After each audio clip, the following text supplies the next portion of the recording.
Well, good evening, everyone.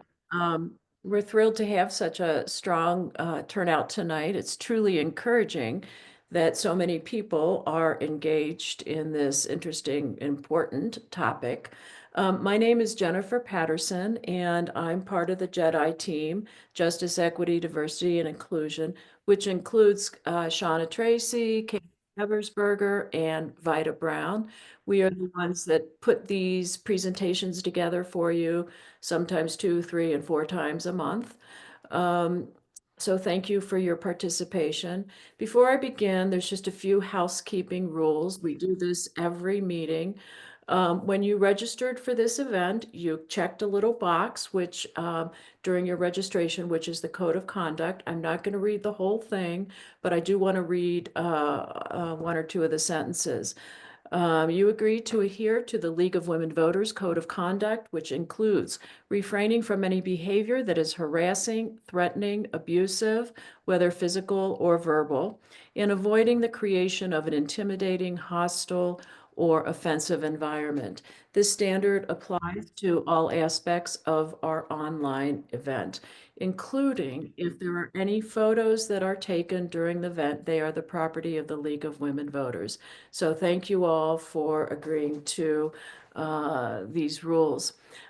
Just a few announcements again before we get started.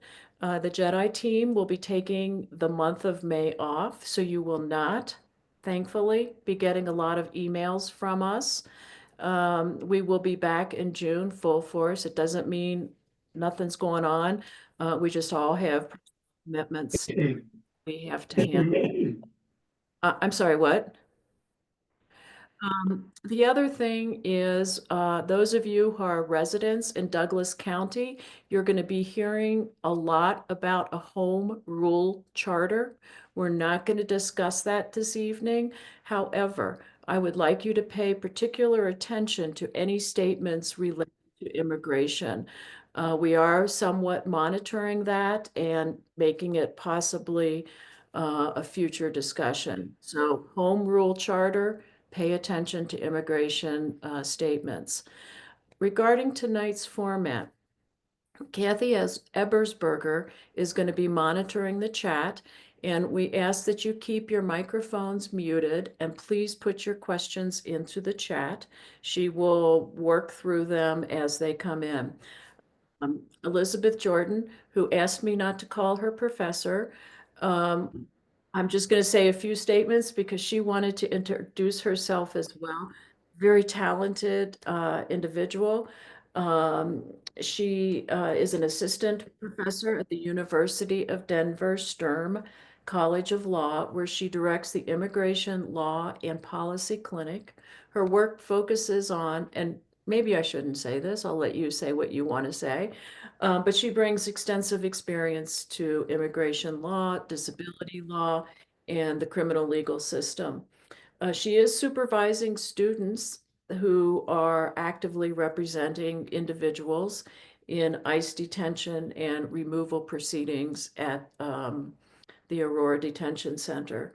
She has a degree in political science and Latin American studies from Yale. Excuse me for saying this. And she also has her law degree from New York University. She's going to speak for about 20 minutes, maybe more, but she was really encouraging of questions tonight. She really wants to hear what your concerns and questions are. So please put them in the chat. So thank you for joining us, everyone. And Professor, oops, Elizabeth Jordan, um, take it away. Thank you, Jennifer, and thank you, J.E.D.I team, for the invitation and setting this up. I'll just say before I dive in that my grandma was a big time League of Women Voters organizer and participant in Indiana, where I grew up. And so it's an honor to present to this group. As Jennifer said, I teach at the University of Denver Sturm College of Law. I've been here for about 3 years. Before that, I was in practice in immigration work. I've also done some criminal defense and a few other things as well. I want to say kind of two table setting things from me before I start. The first is nobody should construe anything that I'm going to say today as legal advice, please. And then the second thing is, as Jennifer mentioned, the bulk of my work currently is supervising law students representing folks detained by ICE and going through the removal process out at Aurora. I want to acknowledge that in Colorado, we have a legal services crisis when it comes to immigration, and there is a giant mismatch between the need and our ability to meet the need within the legal community. So if folks are looking for legal resources and things like that, I can give some ideas for where to share them. We have a lot of information on our webpage for the Student Law Office at the University of Denver that you can peruse. But I do just kind of want to say that before I start. So I'm going to start and share some slides. My goal is to share a couple of topics that have been in the news, particularly as they pertain to Colorado with regards to immigration. I welcome questions on topics that are not covered on the slides. For example, the slides do not mention Quilmar Abrego, but if you'd like to talk about that case, I have been following it. So, as Jennifer said, please put your questions in the chat. I will be happy to be responsive to questions and hopefully not talk at everybody for too long. So I'm going to share my slides.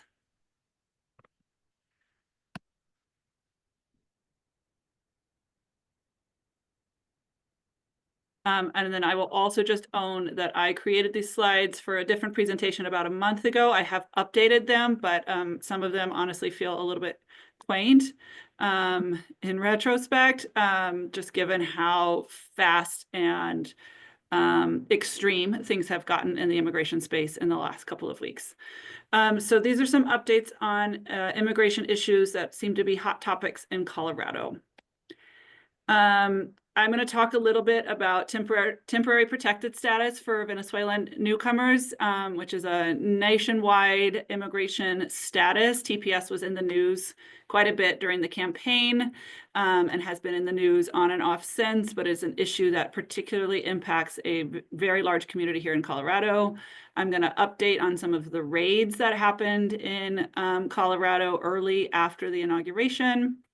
And I'm also going to share with you all a case that the Denver Public School System brought against ICE, which I think is a really courageous move that the school district made to try to protect its students and families. Some background information that I want to make sure that everyone understands before we start. The first is I want to make sure that everyone feels very clear that immigration is civil enforcement of federal law. So it is not, for the most part, a crime to migrate, although we do have sections in the federal criminal statute that are immigration-related criminal offenses, but the default in the immigration space is that this is civil. And I think that that is an important thing for us to keep talking about as we talk about immigration. And there is rhetoric coming out of this administration in particular that attempts to kind of paint all immigrants as criminals. I don't like to say that immigrants aren't criminals. I think that that creates some real tension with our colleagues working to make our criminal legal system more fair and more humane. But I do just want to note that as a legal matter, immigration is a civil federal law. We have seen really high numbers of migration in recent years. I think the Biden administration failed to grapple with that realistically. And a lot of what we saw from the last administration was quite reactive, and at the end of the administration, quite harsh, I think for kind of political reasons. But we have seen unprecedented numbers of migrants moving, and this is true worldwide. And the factors that cause people to migrate are very complex. Climate change plays a role.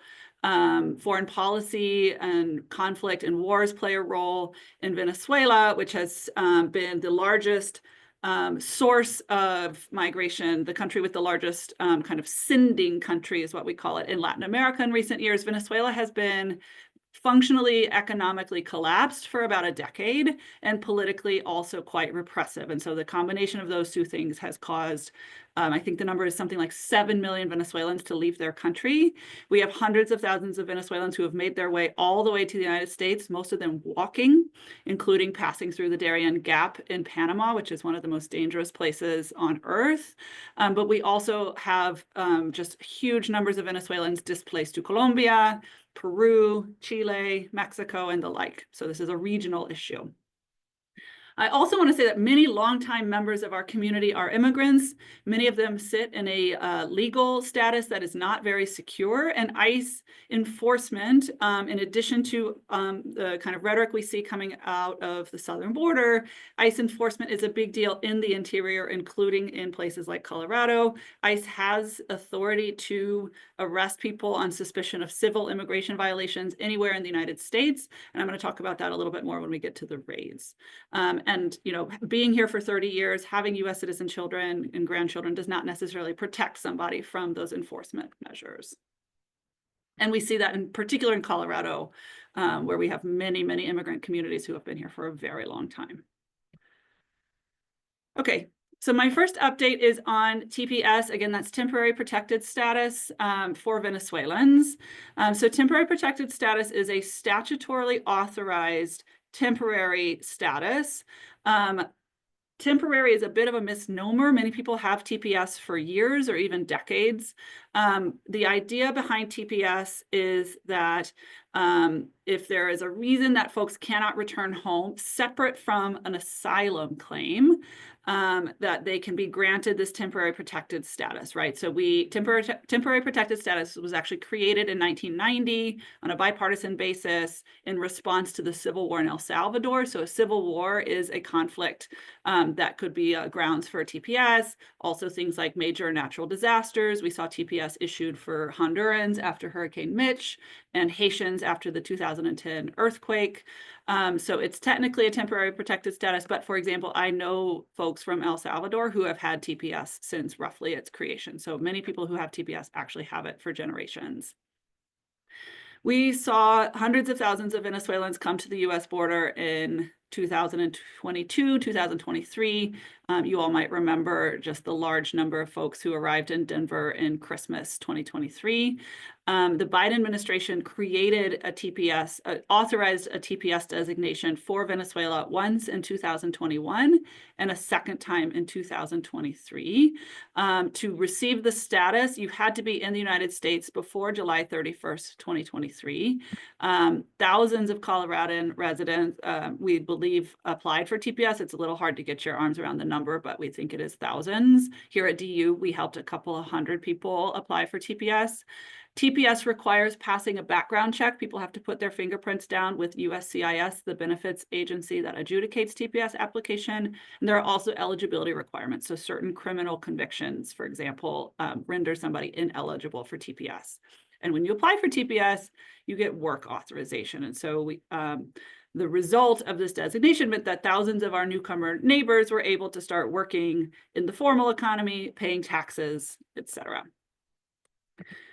Now, oops, my slides got out of order. The bad news is that the Trump administration, and this has been true for the last administration and this most recent administration, hates TPS. I think that they think it is an illegitimate status, even though the Congress passed it into law and it's been there for a long time. So they tried to terminate TPS in the first Trump administration, and almost the first or second day after the inauguration, our new Secretary of Homeland Security, Kristi Noem, terminated a TPS extension that Secretary Mayorkas issued just before the Biden administration left office, extending the TPS for Venezuelans. And her logic was that TPS awards irregular migration. And she also argued that it caused the gang that we've all been hearing about, Tren de Aragua, to come to the United States. The good news is, because the Trump administration has signaled that they are uninterested in kind of tolerating TPS, I will also just detour briefly and say that the Haitians who were so horribly maligned during the debate between Donald Trump and Kamala Harris were also on TPS status, right? So again, more signaling that, that this administration does not intend to honor TPS as a status. So people were prepared. And so shortly after Secretary Noem issued her rule, it's an agency rule, rescinding TPS, canceling the extension that Secretary Mayorkas issued, litigation was filed. And so the lead litigator, the lead plaintiff in the litigation was the National TPS Alliance, a really great national nonprofit organizing and advocating for TPS holders, and 7 very brave individual plaintiffs who stepped forward to challenge Kristi Noem's rulemaking. So the lawsuit is NTPSA versus Noem, and that was filed in the Northern District of California. In the last administration, there was similar litigation filed called Ramos versus Nielsen. You might remember Secretary Nielsen from the first administration. The Ramos in the plaintiff side is the U.S. citizen child of TPS holders, who, when the lawsuit was filed, was about 12 years old, and by the time the lawsuit wrapped up, was in college. But the Ramos litigation successfully blocked the first Trump administration from canceling TPS. And so NTPSA versus Noem is an attempt to kind of run the same playbook. The good news is that National TPS Alliance has won a temporary order from the judge in San Francisco, essentially putting on pause Kristi Noem's cancellation of the extension that was authorized to Venezuelans. The judge actually found that her TDA findings, her findings about the Tren de Aragua gang, were impermissibly racially motivated, using language that we don't often see from federal judges. However, the administration has made clear they intend to appeal that ruling, and as of right now, the agency that you apply to get TPS is not processing applications for extensions, and so there's a lot of folks with this status who are in a bit of limbo. However, their work authorization has been automatically extended, so they're at least able to keep their jobs. I will also just say before I move on, the Ramos court, and so the prior litigation, made a lot of findings about, how much this impacts families. As I mentioned, it was a U.S. citizen child who brought that litigation, whose parents had TPS. Lots and lots of findings about how much TPS holders contribute to the economy, often working jobs that are hard to fill, like home health aides and other kind of healthcare workers.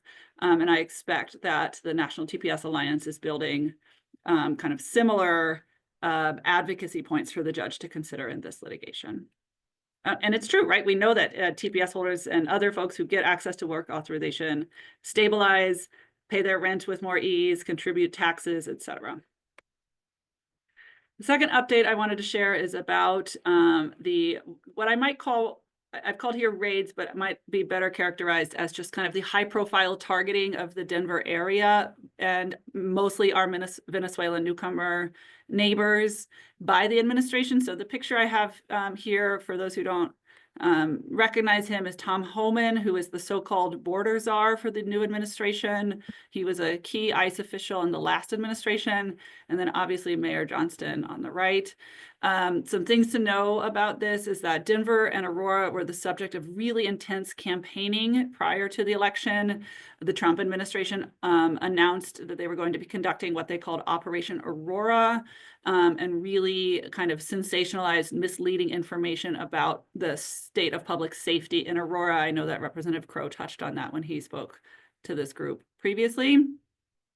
The other thing is just to remind you all that ICE does have the authority to conduct interior enforcement, right? So a lot of the conversation about immigration is about the border, but ICE is operating nationwide and is authorized to arrest people in communities, at their work, et cetera, when they believe they've committed an immigration violation. I'll also just recommend Mayor Johnston testified recently before Congress about Denver's response to all of the newcomers who've arrived in Denver in the last few years as part of a group of mayors who were called to testify before Congress. And I really recommend that if you're interested in learning a little bit more about the different cities' responses.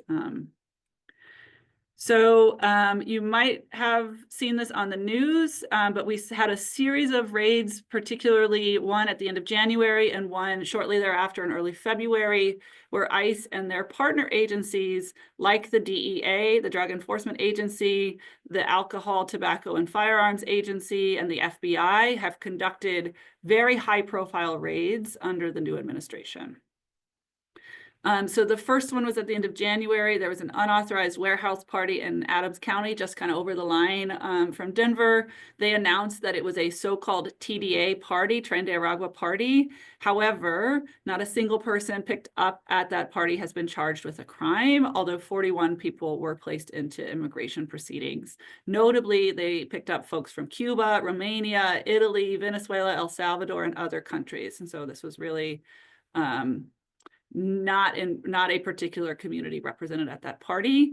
The agencies blasted out, including places like the DEA, blasted out a number of communications on their social media and the like, where they kind of got this narrative out about the party.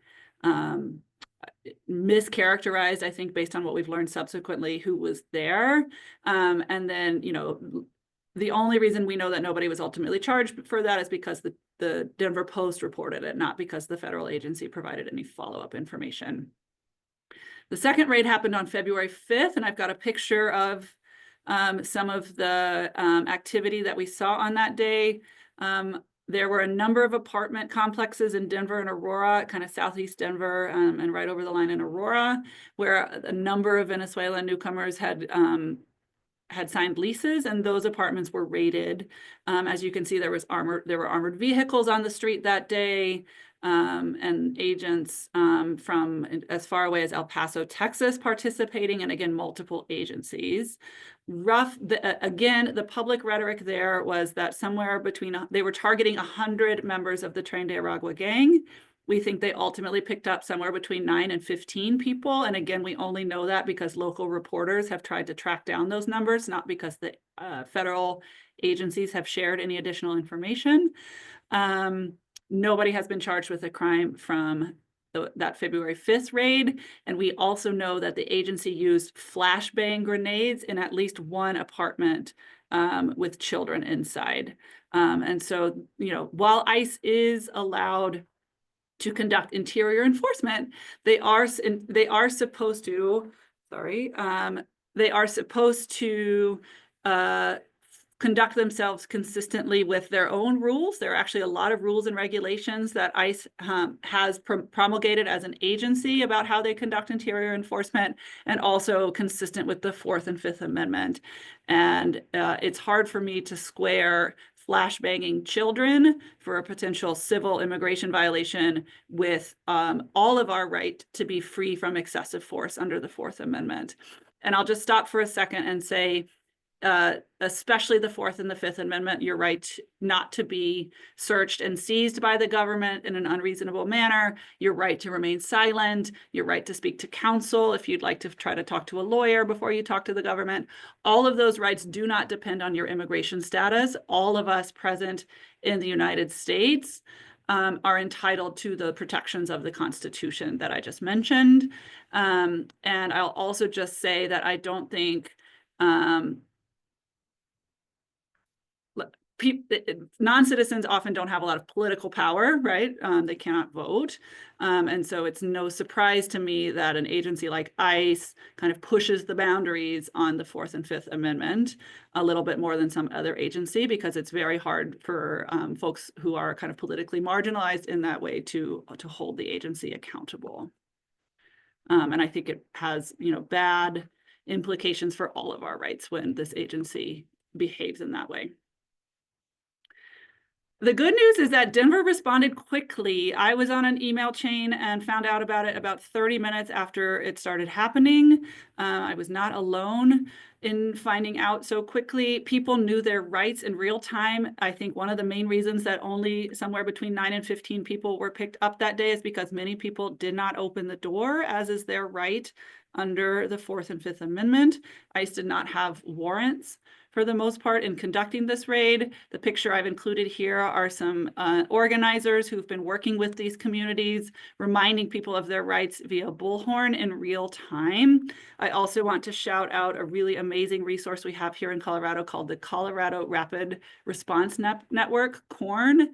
It's a project of the Colorado Immigrants' Rights Coalition, American Friends Service Committee, and other local organizers who have a very robust infrastructure in place to receive reports of ICE activity, verify that it is happening, and share information out.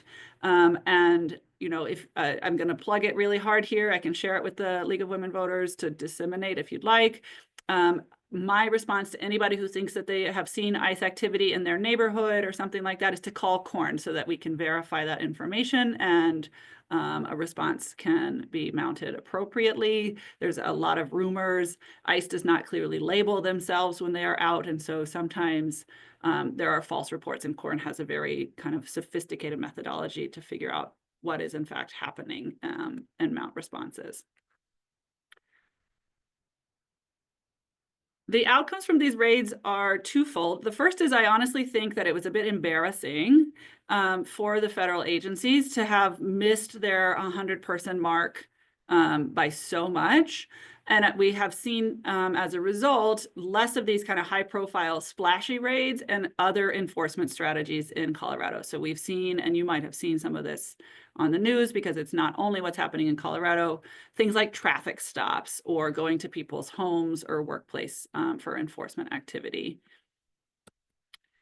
The second thing we have seen is that despite the kind of lack of high-profile raids, we do actually have many Venezuelan folks in particular who are now in removal proceedings and also detention in Aurora. So we're seeing a real uptick in enforcement activity against that community, which is not separate from what's happening with El Salvador and the like. So I can talk about that more in just a bit. The third update I want to share, because I really am interested in this move that the Denver Public Schools has made, and I don't think it's been covered a whole lot.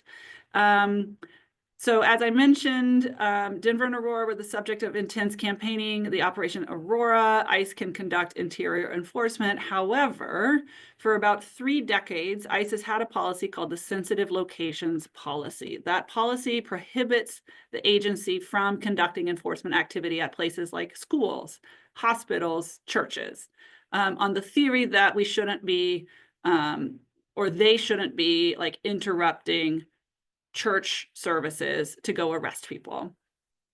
Unfortunately, shortly after the inauguration, it seems that the agency canceled that policy. I'm not sure that anyone has ever actually seen any document from the agency canceling it, but the news broke and they have not denied that they've canceled the policy. Denver Public Schools, along with many other school districts across the country, saw a sharp drop in student attendance after the inauguration. Something like 10% fewer students showed up every day. And on that February 5th raid, their school numbers dropped even more, and they've dropped subsequently. So families are terrified. And in fact, some students got stuck between their homes and their schools with the enforcement activity in the middle on that day. We also heard this just heartbreaking story of a mom who sent her kid running to school on the theory that the child would be safe at school if something happened to her.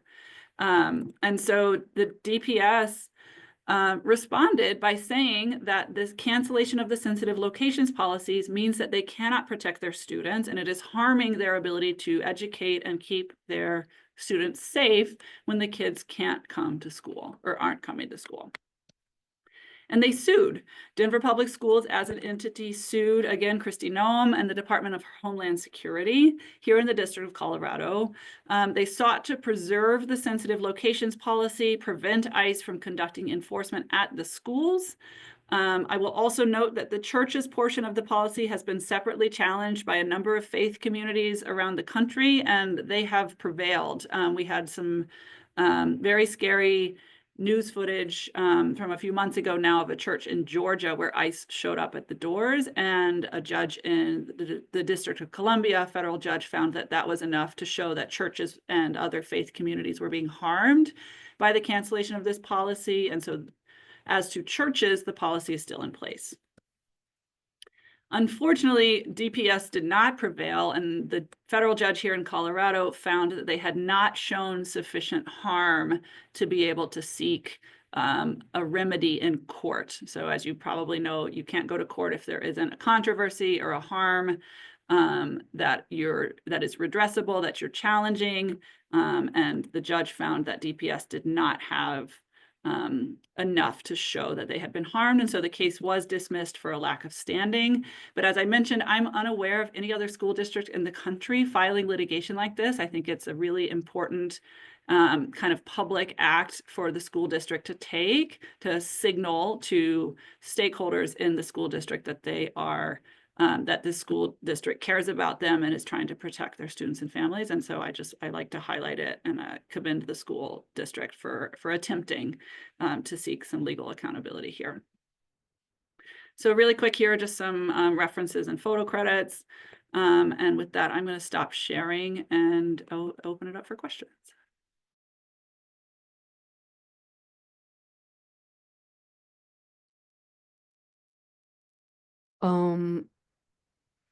Thanks, Kathy. Do you mind sharing those slides with us later so that we could put it on our website? Sure. Thank you. Yeah. There's a couple of questions in the chat. How do we make it clear why it matters that it's civil, not criminal? That's a great question. From my perspective, it's important because two things, and it's actually kind of two sides of the coin. The first is that I think that we are all going to do better as a community and as a society when we recognize that people move, right? And it's, in my opinion, inappropriate to try to criminalizing the kind of natural migration of humans. Humans have been migrating for as long as we have been humans. And I think it is important not to respond to that punitively. The flip side of that is that because it is not criminal, the protections that attach if you were arrested and charged with a crime don't attach for folks in immigration proceedings. So there is no public defender in immigration court. Actually, the vast majority of people in immigration court are representing themselves because there aren't not enough lawyers. Some of the rights that we were talking about are not as strong in immigration court as they are in criminal court. So for example, the standard to throw something out of immigration court because it was obtained in violation of the Fourth Amendment is much higher than it is in criminal court. But I think it's just really important to recognize that we are a country of immigrants. Our laws were initially created as a much more kind of administrative response to immigration. And I think that this narrative that collapses immigration and criminal conduct should be pushed back on. Hey, and could I just follow up on that? Let's talk about the fact that there's no public defender in the immigration court. And I read recently that the federal government has stopped funding like Remain and places like that. I thought I read that Colorado does have a small program, but who else is defending people? I mean, how many people are defended and can you give a percentage of who's defended and who's not and the kind of effect that has? I can. Yes, it's a great question. So maybe I'll start by saying there's a federal judge, an immigration judge who's very famous for saying that immigration court feels like a death penalty case in a traffic court setting. And I think that there is something true to that, although I actually think immigration law is much more Byzantine than traffic law. And so the idea of defending yourself in traffic court feels far easier to me than defending yourself in immigration court.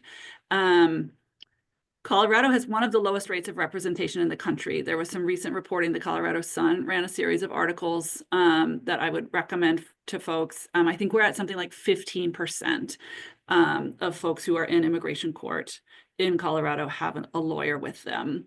I will note, so we have a massive court in downtown Denver. It's a non-detained court, so people coming to their immigration proceedings from home and going home at the end of the court day.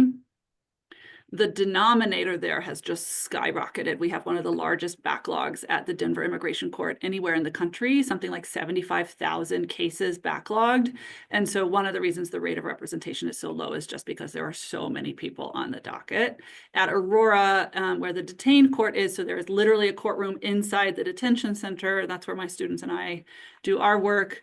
The representation rate is also very low. That is true. Detained immigrants in general receive somewhere like 10% representation rate. And so most folks in detention are pro se as well. And that's kind of true regardless of how many people are in the detention system. The defense, kind of the immigration bar who does removal defense, is a mix of nonprofits like Remain here locally, volunteer attorneys who are doing it as pro bono, which, I think the administration's attacks on law firms are going to have serious implications for attorneys willing to take an immigration case pro bono. And then there are some places in the country where public defender's offices have stood up immigration units. So New York City, all of the public defender offices in New York also do immigration representation. You're correct, Kathy, that we do have a universal representation fund here in Colorado. We actually have two. The city of Denver has one, and then the state has one. I support universal representation. I'm glad that we have one in Colorado. We're only one of a handful of states where that is the case.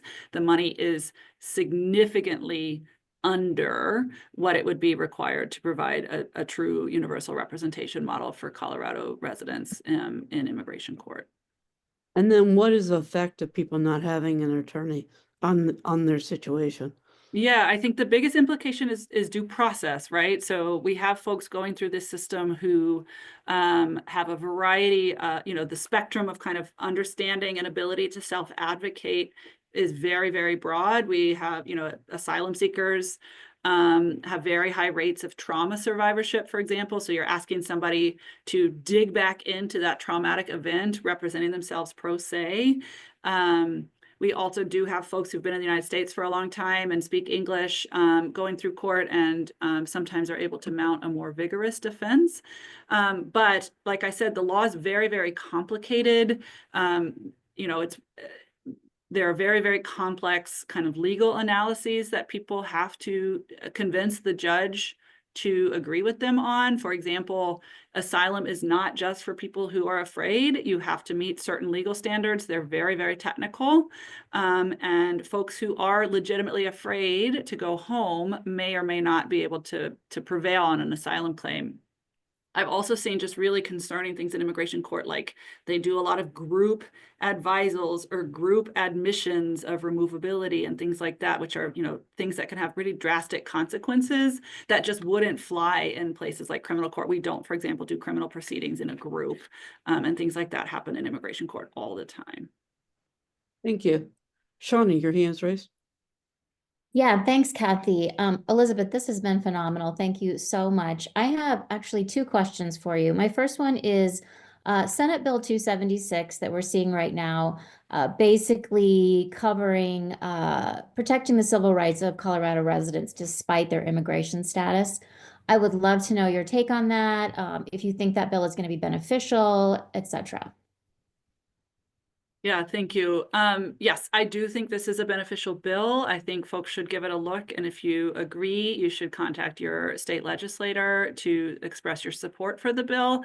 The kind of idea behind the bill is kind of really cementing a value that I think we have here in Colorado, which is that your civil rights shouldn't depend on your immigration status.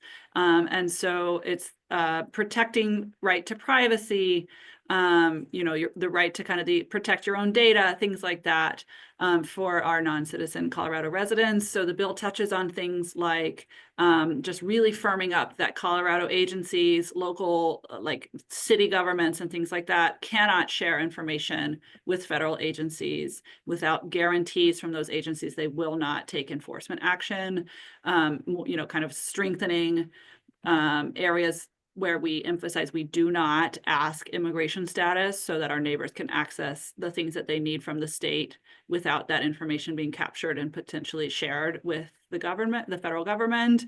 It also again, reinforces that our state law enforcement are not supposed to be deputized as ICE agents. And so things like the way that our law enforcement conducts probation, right? They should not be, probation officers should not be collaborating with ICE.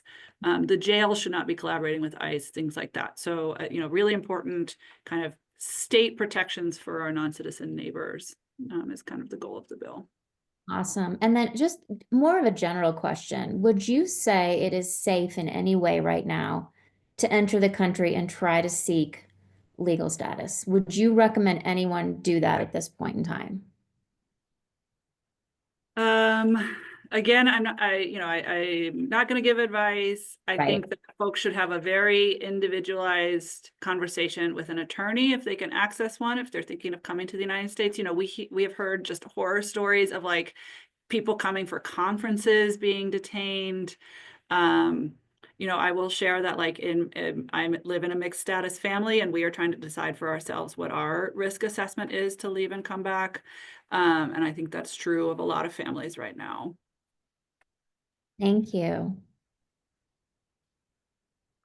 Thank you. And I'll just mention to everybody, please watch your email, because we're going to be sending out an action alert on Senate Bill 276, asking for your support and for you to write a letter to your state representatives or call them. Because this bill's on a fast track and we hope to get it passed before the legislature ends. I believe it's May 7th. Elizabeth, can you give us any updates on Jeanette Vizguera's status? Yeah, I can. And what I'm going to share here is what's been publicly reported. So for folks who don't know, Jeanette is a very high profile activist and organizer. In addition to immigration activism, she's also been a labor organizer. That sensitive locations policy that I mentioned earlier protected Jeanette during the first Trump administration when she took sanctuary in a church here in Denver, along with a few other people throughout Colorado. Because the policy protected her from having her, them come enforce immigration law against her while she lived in the church. She has been recognized for her activism. She has never stopped speaking. And ICE came and picked her up at the Target where she worked, I think in Sheridan a couple of weeks ago when she was on her break. Her lawyers filed an emergency petition for habeas corpus in the federal court, and Judge Nina Wong in the District of Colorado issued an emergency order just hitting pause, preventing ICE from putting her on an airplane.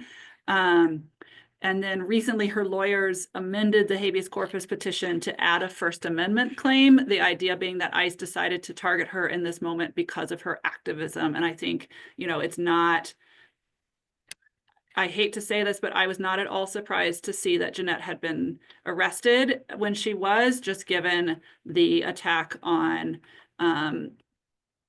non-citizens who exercise their First Amendment rights that was happening in this moment. This is also a repeat from the first Trump administration. I was looking recently into this, something like 1,000 non-citizen activists were targeted during the first Trump administration. And so it seems like they're trying this again. So Jeanette is, the order from the judge remains in place. So she remains in the detention center out in Aurora, and they are waiting on, the kind of back and forth that has to happen between the two sides of lawyers. And then we'll hopefully hear from the judge in the next few months on whether or not her detention is legal. Thank you. The next question is, can people who have received TPS also apply for asylum? And Yes. in addition to that, I'd like you to talk a little bit about asylum, how it's different, how you apply for it, and whether it protects you from deportation and detention. Yeah, great question. So yes, if you have TPS, you can also apply for asylum. Again, I think that's a kind of individualized decision folks should make in consultation with a lawyer. It is also, I think for people who their TPS has run out, asylum can be a good option. So generally speaking, asylum is our U.S. kind of domestic immigration law codifying international refugee law. So international refugee law kind of was born in response to World War II, you know, the very kind of shameful history this country and lots of other countries had not taking in refugees from who were fleeing the Holocaust. And so the United Nations put forward a definition of refugee in, I think it was 1950 or 53. The United States put that into our domestic immigration law in 1980 with the Refugee Act. So for somebody to win asylum, they have to fear persecution, either because it's already happened or it's going to happen in the future on the basis of a protected ground. So the law lays those out. You guys might have heard these. It's, you know, political opinion, race, religion, particular social group, which is something like LGBTQ status, things like that.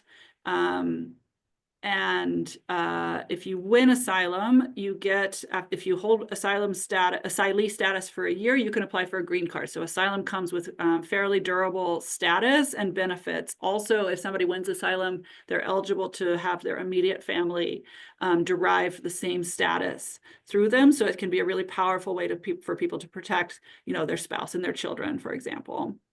You can apply for asylum affirmatively. So asylum says you can apply anywhere in the United States, does not matter how you got to the United States. So somebody who enters without inspection at the border, for example, which is the kind of lawyerly way of saying does not come to the bridge, but instead just kind of crosses the line or the river, they are allowed to seek asylum.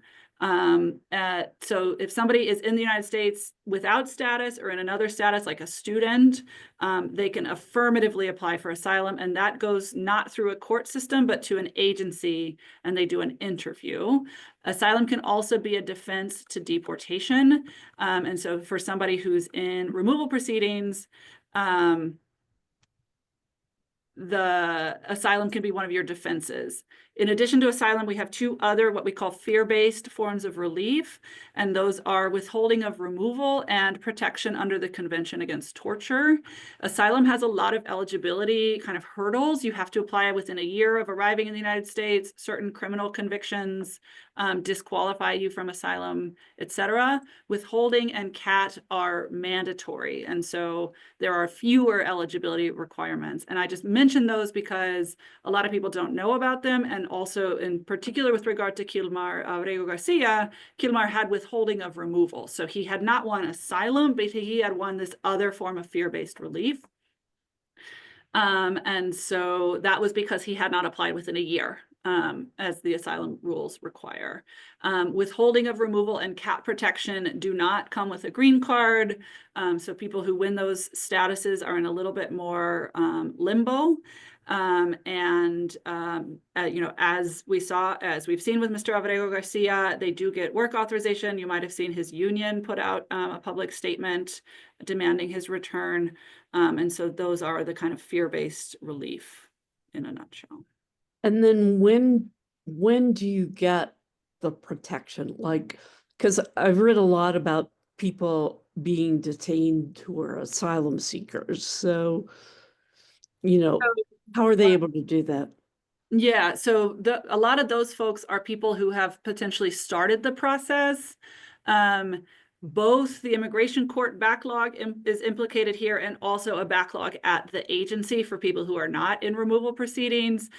So for example, if somebody has a pending application with the agency, USCIS, but ICE comes and raids their workplace or you know, stops their car or whatever, they can be detained even though they have that pending application.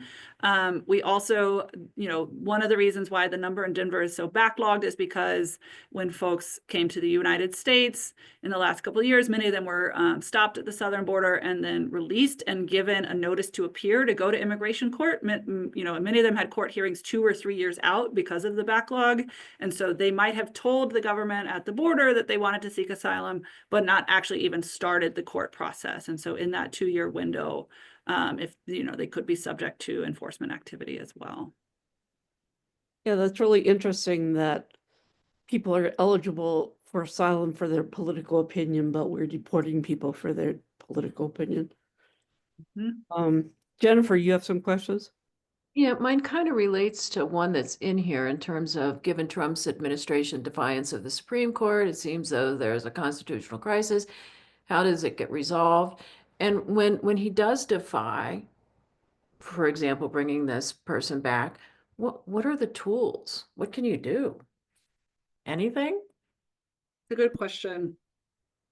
I will say, as a lawyer who has litigated against ICE in federal court, the behavior that we're seeing right now is not surprising to me. They have lied in federal proceedings that I've been a part of. Non-compliance with court orders. I'm actually working on a project to try to gather that up. I do think this behavior currently is more extreme, and I do think we are in a crisis moment. I don't know if the answer is legal. I think public pressure, public support, protesting, right? There was a large group outside of the courthouse today. There was a hearing in the Abrego Garcia case.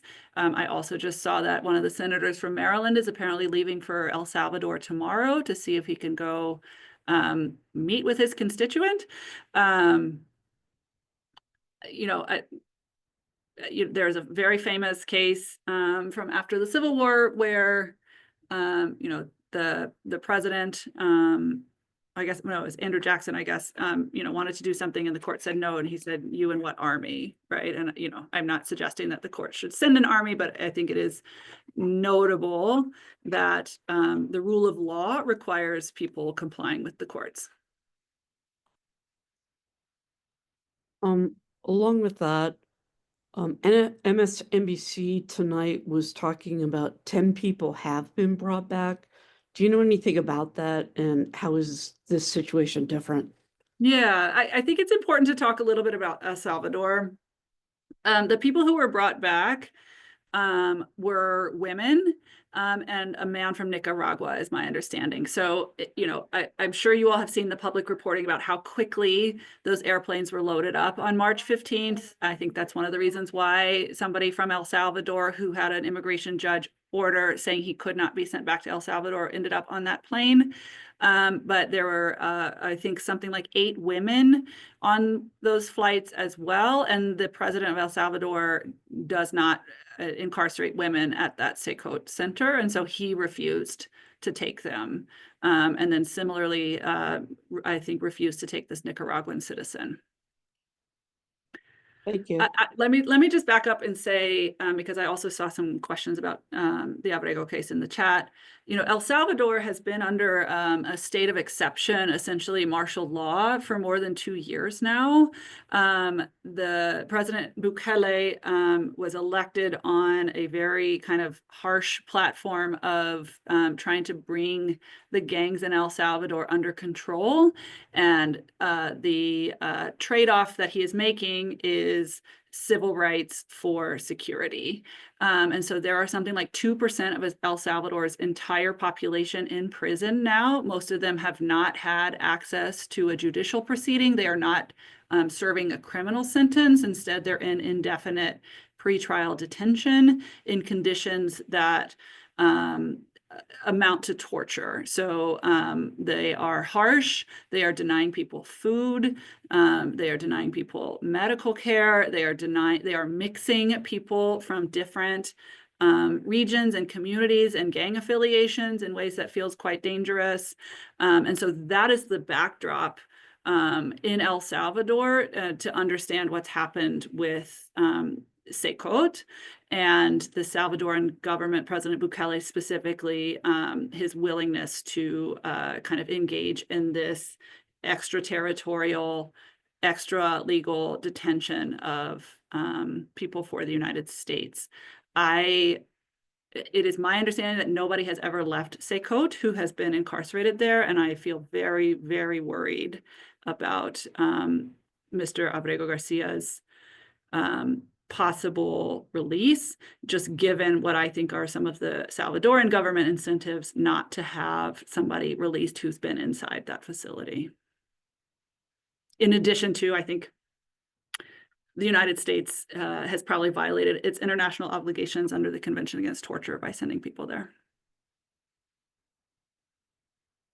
At this point, since we're talking about El Salvador, could you say something about the idea that of declaring part of that prison U.S. territory. I think that's absurd. I think that's an attempt to uh, end run some of the legal mechanisms that we're seeing play out currently. I do think it's worth saying, as an immigration litigator, I'm not surprised that this is what's happening with the immigration agencies and their lawyers in court. I do also think that what's happening in El Salvador right now also can be traced back to Guantanamo Bay and our response to 9/11, right, and kind of creating a legal black hole in Guantanamo. And so there's a lot of kind of building on practices that I think are pretty questionable. In light of the great deal of violation of immigration laws and constitutional protections, do you think, could you give an opinion on whether these are unique cases or are routine cases following immigration law, or is this just a blanket throwing out of immigration law?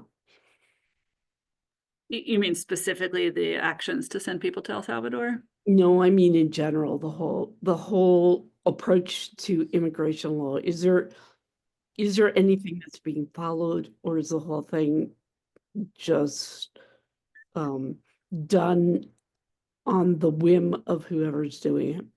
Yeah, it's hard to say. I don't have a window into like internal communications and things like that. I will say I've seen a kind of critique, including with some of my colleagues in the academy, that the infrastructure for something like massive immigration enforcement has been in place for a long time, right? A lot of the really harsh immigration laws are the product of the Clinton administration. Barack Obama greatly expanded our ability to deport people, and so. I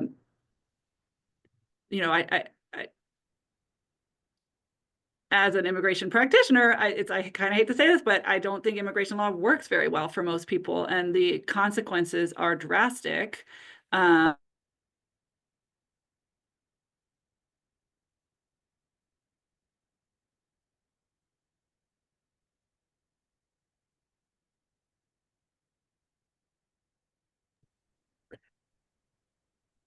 Did your screen freeze? Frozen. Jennifer, are you? Yeah, I'm here. Did your, Elizabeth here? Elizabeth, I think you're frozen. I don't know if can she hear us? Maybe I'll text her. Yeah. Maybe find one more question and we should wind it up if we get her back. Okay. I think your screen is frozen, Elizabeth. Oops, she just logged out. She'll probably come right back. Thanks for hanging on, everybody. We still have about 56 people left, but we'll wind it up here. What time is it? Oh, Yeah, it's fast. 6:30. Do any of you still have admitting privileges? Yeah. Is she? Oh, yeah. You're welcome to come back or we can say goodbye. Oh, she's trying to get back in. Yeah.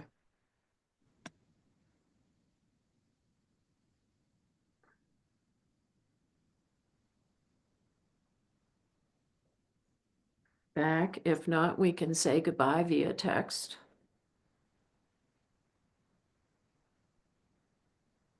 Let's hang on for a few minutes. Okay, does anybody in the audience have a comment? Oh, here she is. No, this is Anne. I don't know who that is. Oh. Does anybody in the audience want to raise a question? I actually have a question, but I'm not showing my face right now. But That's okay. my question is just generally, I don't understand. I don't know well enough the law. What are typical violation of immigration law that's getting, 9 to 12 or however many people arrested, for example. Okay, we'll ask that as soon as she gets back. Thank you, Nell. But you might know, or somebody on this group may have information more about that. Anyway, Well, I'll thank wait you. for her, but like some of Okay. them are just crossing the border without permission, overstaying your visa. Um, Okay. you know, things like that. Is she coming back? She's having trouble getting in. Who's Barb Short? Why are these? I think people got, maybe other people got frozen too. Go ahead and end, period. Kathy, she mentioned something corn. Is that like an acronym for calling somebody if you hear ICE? Remember, she said if you witness something about ICE, you call corn. Well, Yeah, that's the Colorado Rapid Response Network. And if you go on Facebook, they have a site that will say whether a report of ICE activity is true or whether it's a false report. And I think, Ticey, you have information about corn.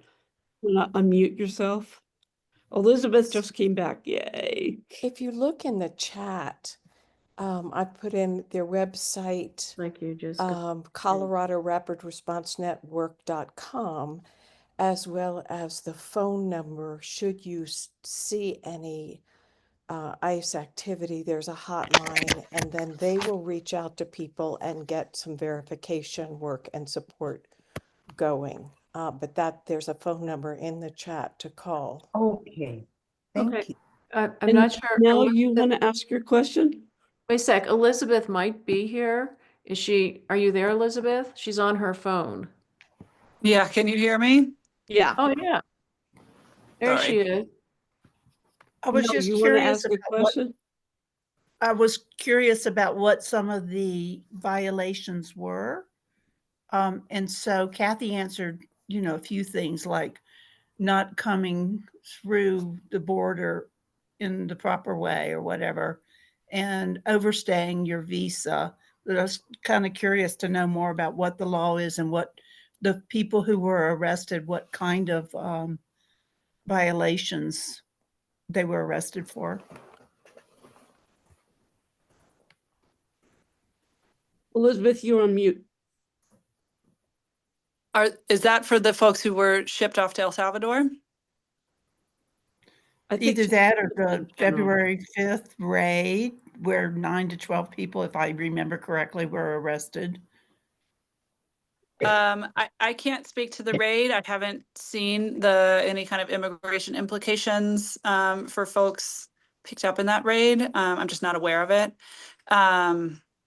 For people sent to El Salvador, what I can say is two things. Many of the people sent to El Salvador, the ones who the so-called Alien Enemies Act was invoked against, actually were still in their removal process. So, for example, folks might have heard of the case of Andri, the makeup artist. He disappeared a couple of days before his asylum hearing was supposed to happen, and I think it has been my observation that the Alien Enemies Act was used against people who do not have a complete immigration process, so no removal order. There were also people who were sent there with a final order of removal, so they had completed a process and had a removal order from a judge. My position on that is that our immigration law does not contemplate removal to a random prison in another country, and so that's pretty irregular. Right. And then why are they in prison? Why, I mean, once we remove them, why aren't they free? Because we're doing this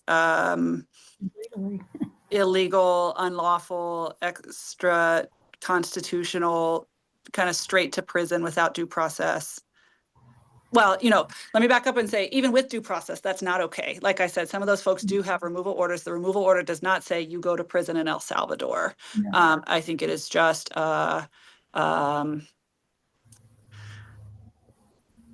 it's not surprising to me that multiple propaganda videos have been made about that, right? There's a lot of, the Salvadoran government has put out 2 videos that they shot of those people being taken off the airplane and kind of frog marched into the prison that the Trump administration has elevated or reposted or what have you. And then, there's a lot of public messaging from our government as well. That seems divorced from reality. And that would also apply to why we're paying to keep these people there. I mean, it's like there's no law that says we can do that. I mean, I guess you're right. It's the Guantanamo and 9/11 stuff. Right. So, I guess our time is coming to an end, and I wish we could talk to you for about 3 more hours, but you touched on this briefly, but the courts are, we're relying on the courts to do something. But what can we do? I mean, and I think I'd like to emphasize that at the end, if you could talk about, you know, what can, what can we as citizens do? And if we don't, the same precedents apply to US citizens. So that could happen to us too. So could you talk about, like, what do we do? I mean, how can we affect change if at all? Yeah. I will say, as a lawyer, I'm not willing to kind of abandon the tool of the courts yet. And I think, we've seen a number of very powerful orders from judges around the country on this issue and a variety of issues, right? And I think that lawyers should keep filing lawsuits. I also think that public outcry is important. And so, writing your legislators, participating in, if protesting is your thing, this is a good time to make your voice heard in a way that makes sense. I think that the legal strategies need to be pursued in parallel with public strategies like political pressure and public organizing in support of our immigrant neighbors. There we go. Thank you, Elizabeth. Yeah, That is thank you so much. wonderful advice. I've really learned a lot. People have really hung on. We still have 47 people here, so we really appreciate your extra time and effort getting back online. And thank you, thank you. Please come to any of our events. We'd love to have you back. And things are just changing all the time. It's hard to keep up. So Yeah, it thank- really is. I made a list of changes to immigration enforcement since January, and it's 6 pages long. So, Wow. Well, my apologies for the technical difficulty, and thanks for the great questions. thank you for coming. Thank you. It's really And important. for us to if I actually- could just add, I really hope your family will be safe. Yes, definitely. Yeah, that's hard. It's a Thank hard you. one. Yeah. All Thank you. right, ladies, gentlemen, thank you. And this Thank concludes our, you. our event. Appreciate you all joining us. Good night. Thank you.